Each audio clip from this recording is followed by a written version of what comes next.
We're now in Beethoven's second section, and he once again gives us his lovely promenade secondary theme.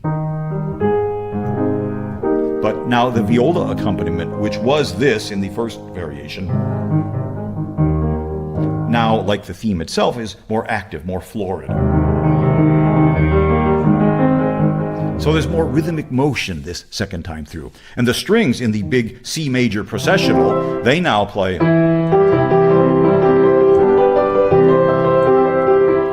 Even in the mystical hovering chord passage, the cellos initially were just playing a single note. Now they play more active. Yes, does that sound familiar? 3 short notes? Could be. And it's so soft that it's barely audible.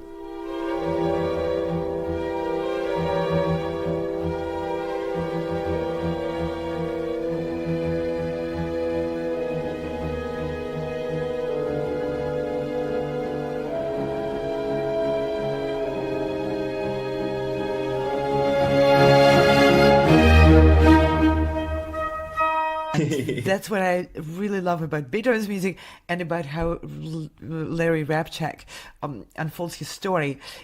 He is not feeding us any information. I mean, he's providing a lot of information, but he's not feeding us some set perspective in it.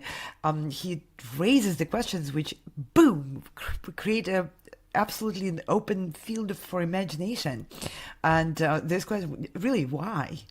And the answers are to come, but we also feel that anticipation, which Beethoven really meant. That was probably one of the whys in there, to create that anticipation of what's to come in the next movement.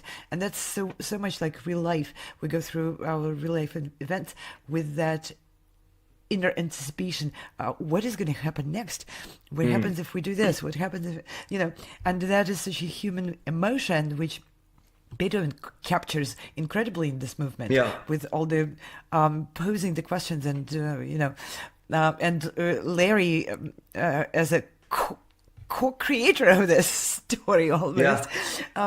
He puts it in words in such a clear way, like I would never be able to express, and that really helps to put the emotions which we feel going through listening to the symphony or playing that music into another language, which is the verbal language.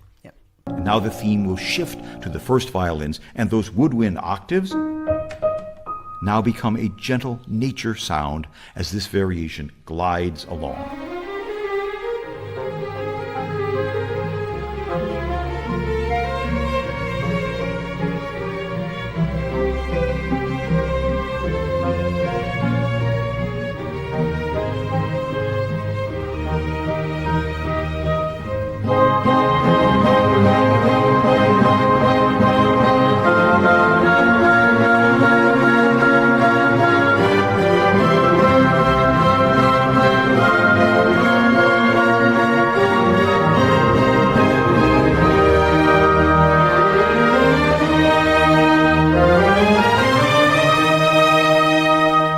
And there we heard yet another variation for full orchestra with pulsing winds and brass and the very florid theme in the cellos and basses. And now we've clearly reached a juncture in this movement with those big scales settling on the dominant note of E flat. Okay. Now we have an interlude, a new variation which starts very softly on the E flat dominant chord in the strings. And the theme is now in the clarinet, but based on the dominant harmony.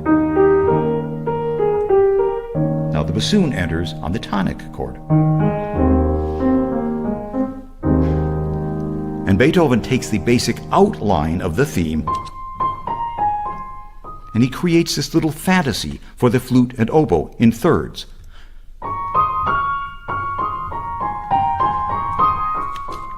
And the two clarinets an octave lower, also playing in thirds, but in a mirror or opposite motion of the flute, and oboes, as you will hear, producing these lovely harmonies.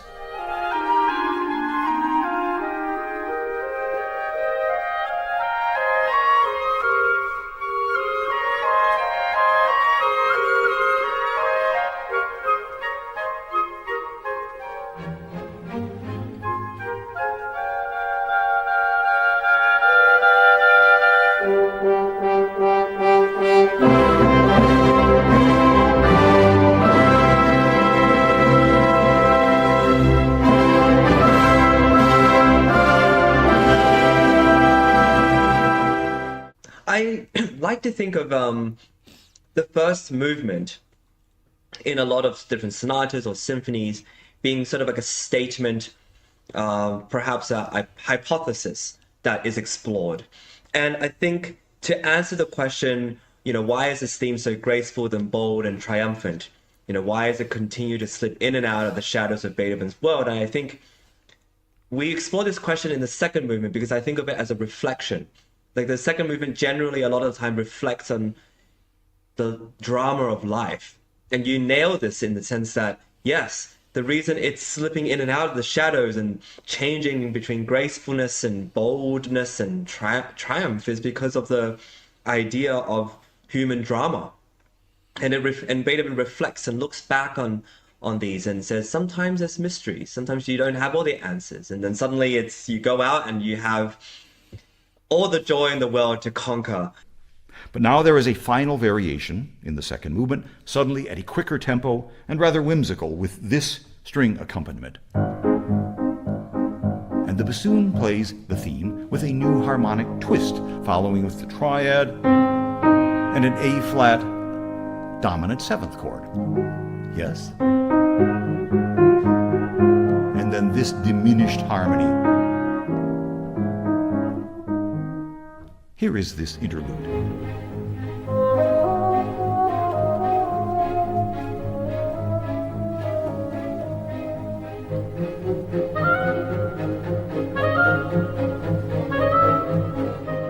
And when we encounter the final appearance of that string extension, that passage we've heard so often,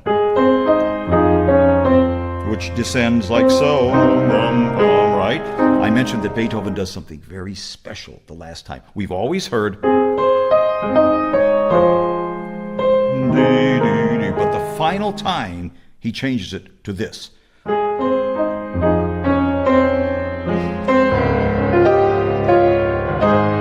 That lovely expressive arch of the melody from this to this.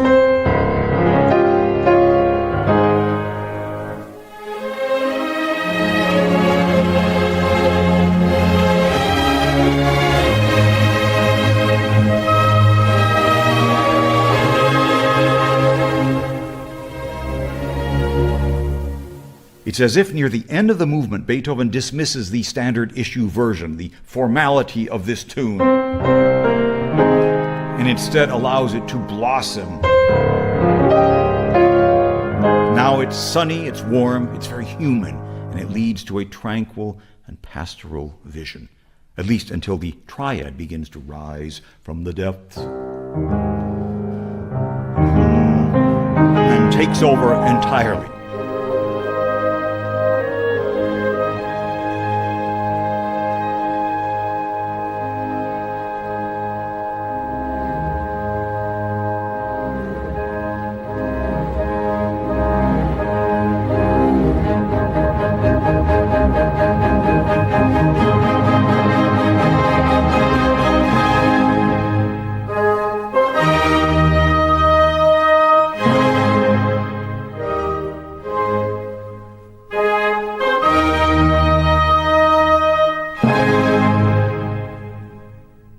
And this very unusual movement, whose unique qualities are overshadowed by everything that surrounds it in this symphony, ends triumphantly.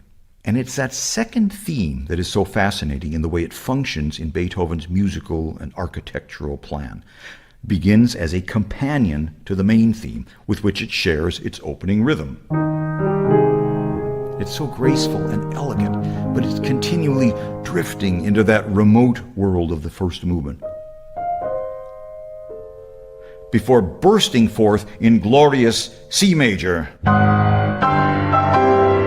And that low C in the cellos and basses. And this procession offers us a clear preview of our ultimate destination in the Symphonies finale. Why is this theme, at first so graceful, then bold and triumphant, why is it continually slipping in and out of this shadowy realm of Beethoven's creative world?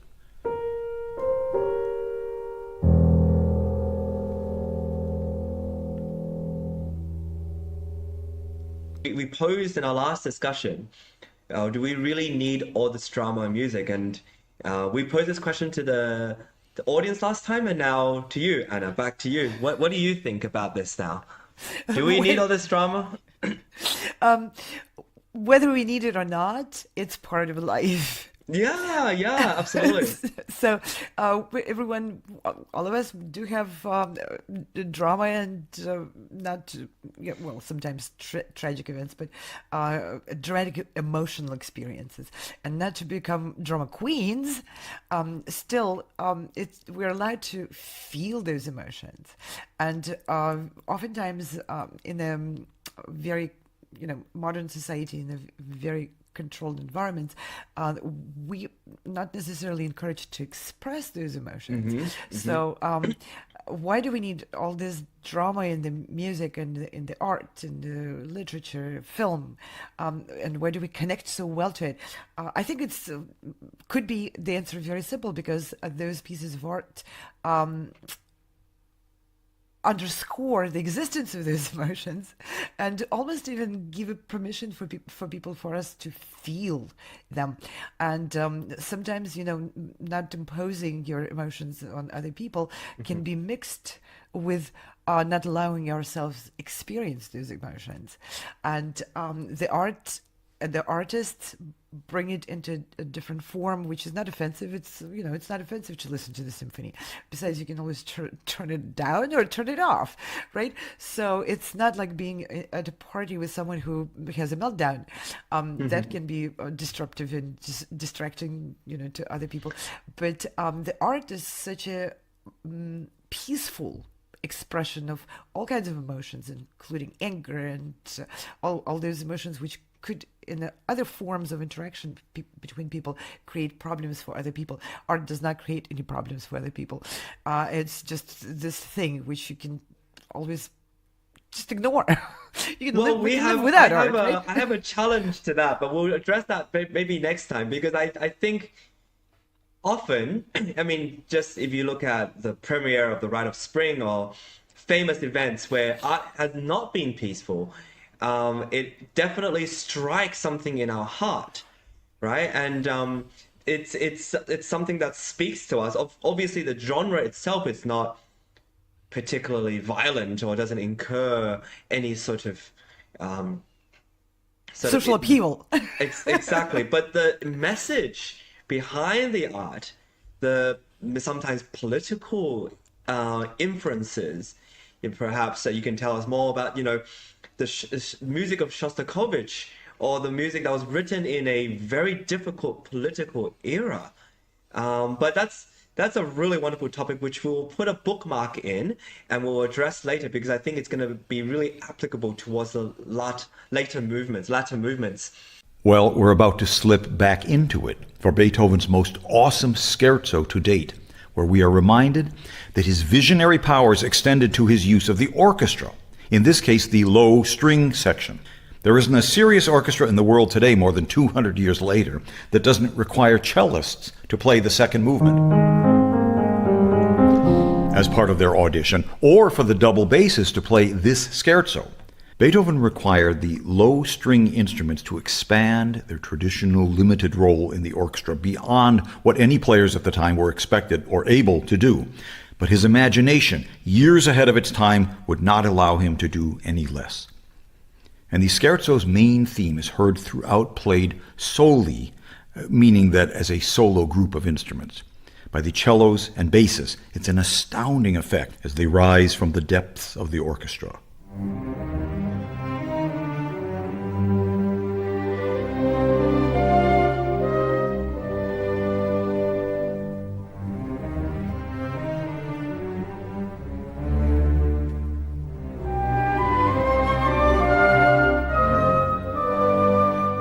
A shadowy, eerie sound that connects once again with the somber, misty elements in the first and second movements.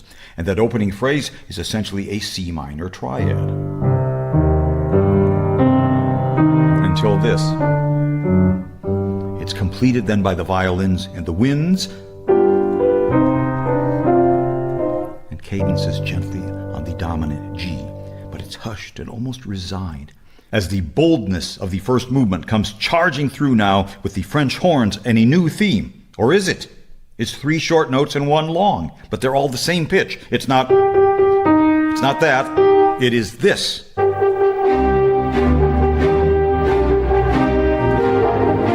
A powerful, stern march, the melody all on G, but the harmonies alternating tonic and dominant. And when the unison horns divide into thirds, at that very moment the bass descends to A flat. So we get this briefly. Appoggiatura, I love it. Moving now into E flat minor, which is a third higher than what we just heard, doubling the intensity.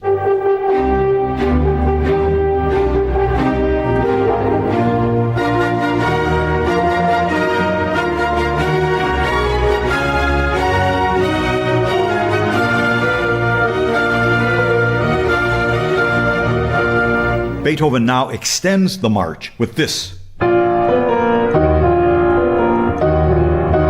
These heavy accents. Now it fades, leaving us in B flat minor. And the scherzo, by the way, just for anyone who is interested what that strange word means, originally means a joke. Well, no joke. Beethoven Fifth Symphony Scherzo is not a joke. Yeah, it's actually a very dramatic story unfolding. Absolutely, it's a banger. Like we watched the first and second movements, and we thought that, those are incredible pieces of music on its own. And then now you have the scherzo, and the scherzo in 3, which he starts off with this incredibly mysterious and eerie feeling, and then that descends into a march. It's crazy when he puts it into context of what the music's about. I love what Larry does. And Larry really points out and walks everyone through Beethoven's incredible strength in development. It's very well known to professional musicians because that's a high mark of Beethoven, that he was a minimalist in terms of what material he would originally use, and sometimes he even used folk tunes very freely without any copyright restrictions on them, or borrowed even themes from other composers. Imagine that. And then he takes something very minimalist and then develops it into incredibly rich stories with a lot of turns and twists and unexpected changes of the character. He actually derived that technique from Haydn. A lot of times people think of the progression of Viennese classical music, composers as Haydn, Mozart, Beethoven, but Beethoven even himself stated that he derived the compositional techniques and learned them more from Haydn than much less so from Mozart. And we can see, Haydn wrote all those hundreds plus some symphonies, and everyone is probably familiar with the Surprise Symphony, where things take very unexpected turns musically. And so does Beethoven, even in this very short scherzo movement, just like what you pointed out and what Larry is really demonstrating so well in his narrative, how seemingly unrelated little mysterious opening develops and gets connected with the rest of the whole symphony. So here is the entire scherzo up to the trio section, and I'll call it out as it occurs, and it will all fall into place. The cello and bass rise. Here is the second phrase. The cello and bass again, extended slightly. and the horn march.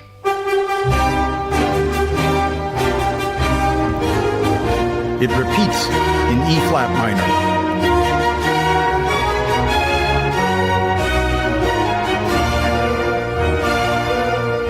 And it fades, but instead of repeating from the top, we stay in B flat minor for the repeat.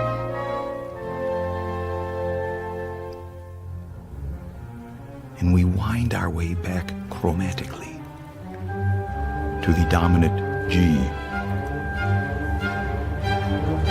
And the march returns in C minor. Now it repeats in F minor.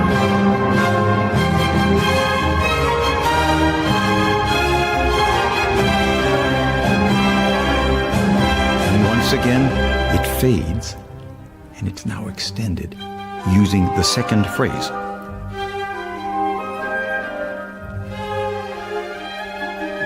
Now it locks into dance rhythm.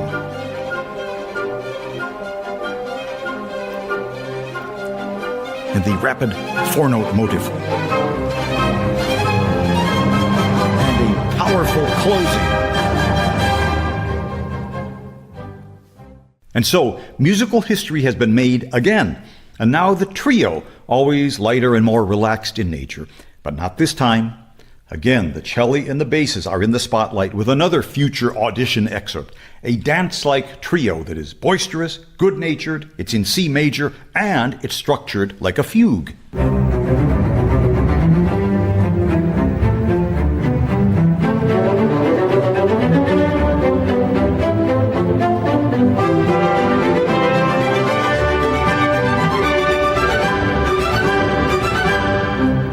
And this rugged new theme is built on rapid eighth notes. And this jolly sequence. And the violas and bassoons then enter in the dominant key of G. Exactly in the Baroque style. And this section will end with this. Sounds familiar, yes? Da-da-da-da, da-da-da-da, maybe. Now, this trio does feature the traditional repeats, but even so, Beethoven continues to think in terms of continual development of his materials. So now the second section of the trio begins rather humorously with two false starts in the style of Haydn. They just stop, but the third time is the charm, and Beethoven uses this figure to extend the theme like so. And this robust trio theme gradually lightens and it ascends into the heights. And the woodwinds, in a seamless chain of G dominant seventh chord, descend back into the depths with an ominous A flat taken up by the cello and bass. And the scherzo returns.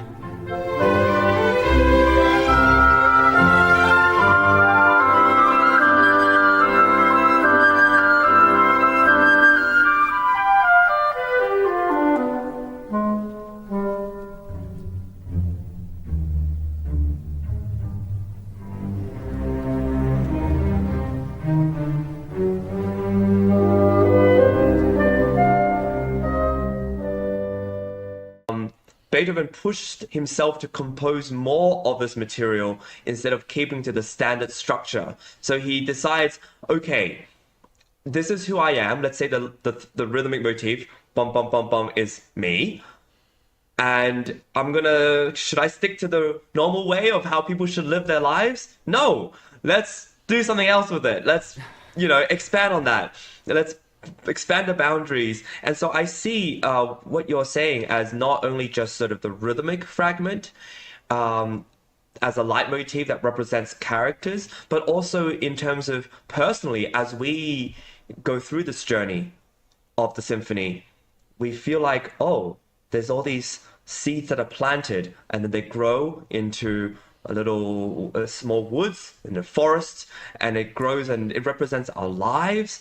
I think that's why Beethoven's music especially when you philosophize it or anthropomorphize it, it becomes very relatable. It becomes a part of the human experience. So yeah. That's an extremely a good way to put this. It's very relatable. Beethoven's music is very relatable. It seems so simple and so just matter of fact. Yeah. You start listening it and you just get into it. So seemingly easily, and Larry really is taking a deep look into what Beethoven did to make it so.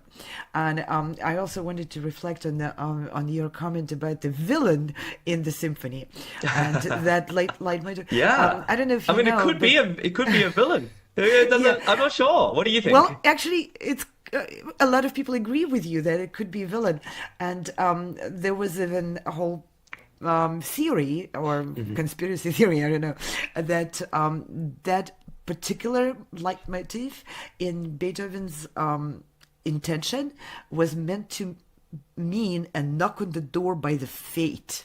Yes. Some people dug out some hints to that from his diaries and his letters. It's not confirmed, so that's probably why Larry is not bringing this up. I'm sure he's aware of that theory, but for many musicians, this is a fundamental, meaningful approach to Beethoven's music, even in general, because Beethoven used that particular rhythm in many other compositions, and so people who adhere to that theory, they see that as that fate knocking on a person's door, appearing again and again in different settings. And I wanted to pivot back again to the leitmotif idea. Chris, if you can maybe just explain to people what it really means. What is the leitmotif? Well, the leitmotif was popularized, I guess, by Wagner, Richard Wagner, who associated certain themes with characters in his operas. But maybe not even just characters, but the emotion or the feeling of love or the feeling of something that then when you hear the motif, you know, oh, this is something. Or, you know, if you hear it in the horns and you realize, oh, the hero is on its way. These sort of things that come back and forth, which is reused in different parts, in different contexts, which now we actually hear a lot in film. You know, if you watch The Lord of the Rings, for example, the Shire theme, you have the Hobbits theme, the Elven, the all these things, you know, now it's so instinctive. But I think back then it wasn't so. So now, before we continue, I have two sidebars which I would like to share with you. You may want to hit pause and grab a beer. First, regarding Beethoven's four-note motive that powers the first movement, it seems that some form of this motive or its distinctive rhythm is present in the other three movements.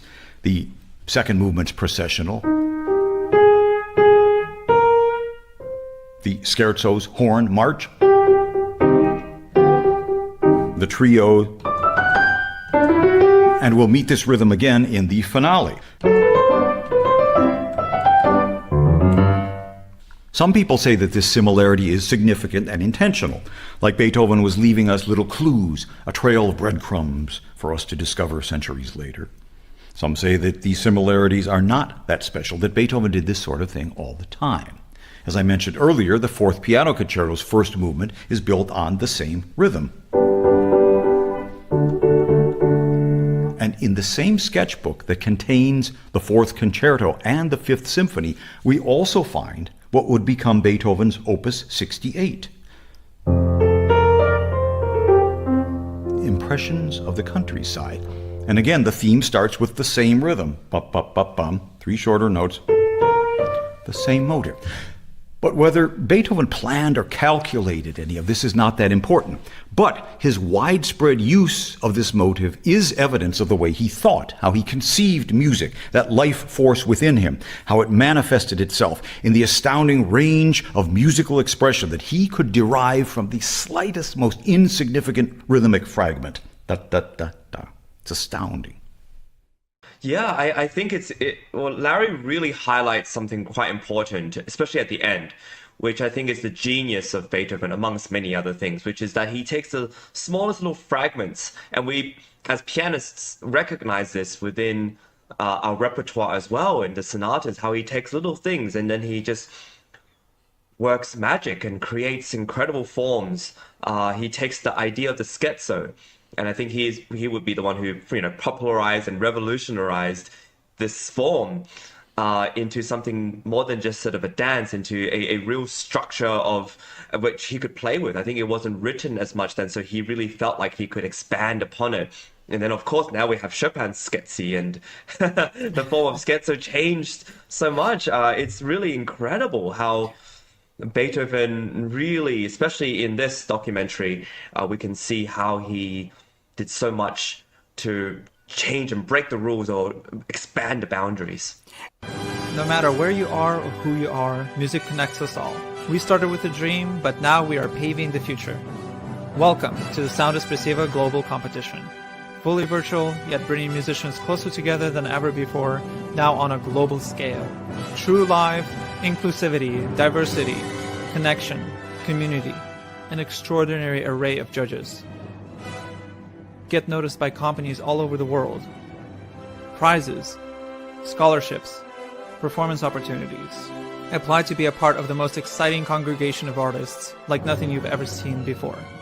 We guarantee quality and leave no musician behind. We can't wait to hear you on the virtual stage.